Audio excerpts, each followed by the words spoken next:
Yang kedua, kebohongan yang banyak gue dengar adalah kerja keras sama dengan kekayaan. Banyak sekali orang yang gue tahu kerja sangat keras tapi nggak pernah kaya-kaya. Kerja keras itu adalah sesuatu hal yang mulia dan itu adalah awal dari kekayaan. Ya gue bilangnya awal dari kekayaan, tapi bukan sama dengan. Bukan lu kerja keras pasti lu menjadi kaya, itu tidak. Dunia ini tidak bekerja dengan adil. Ada orang yang bekerja keras seumur hidupnya dari pagi sampai malam dan dia juga tidak kaya. Apalagi orang yang tidak bekerja keras sudah pasti tidak kaya. Yang bikin kaya itu bukan kerja keras, tapi kerja benar, ya, kerja dengan hikmat di ladang yang tepat, di waktu yang tepat juga. Kadang dunia ini tuh bukan seberapa keras lu mendayung, tapi lu mendayung dengan kapal apa. Ada beberapa industri di dunia ini di bawah matahari ini yang bikin lebih banyak orang kaya dibanding industri yang lain. Itu adalah fakta yang terjadi. Kalian semua yang di sini itu harus belajar melihat peluang yang biasanya orang lain nggak bisa lihat. Apakah lu bisa jadi orang kaya dengan jualan nasi goreng bekerja keras dari pagi sampai malam? Jawabannya bisa. Mungkin lu nabung untuk bikin gerobak kedua, gerobak ke-10, gerobak ke-20. Lalu bikin cabang rumah makan pertama, lalu rumah makan ke-20. Bisa nggak bikin ratusan juta per bulan? Bisa. Tapi apakah itu kaya raya? Tidak. Kerja keras bisa.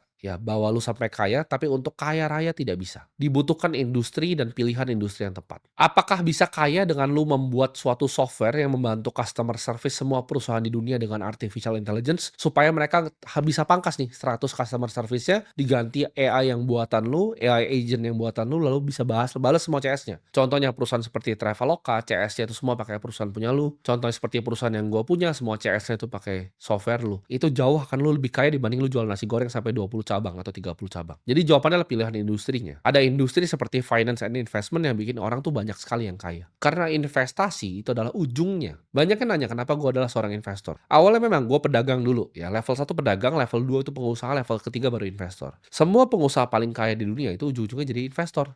Ya, semua orang seperti Bill Gates ujung-ujungnya bikin Cascade Investments. Orang-orang seperti Jeff Bezos ujung-ujungnya bikin Bezos Expeditions. Semua yang usahanya besar sekali, Amancio Ortega, Sergey Brin, semuanya punya yang namanya family office mereka sendiri, even Michael Dell. Jadi kalau orang udah jadi pengusaha level paling tinggi, mereka jadi seorang investor. Mereka bikin family office, mereka harus manage hartanya yang banyak sekali ini. Jadi jawabannya kerja keras itu tidak sama dengan kaya, tapi kerja tepat di waktu yang tepat, di industri yang tepat itu yang bisa bikin kaya. Yang ketiga, yang penting bisa nabung, nanti juga kaya.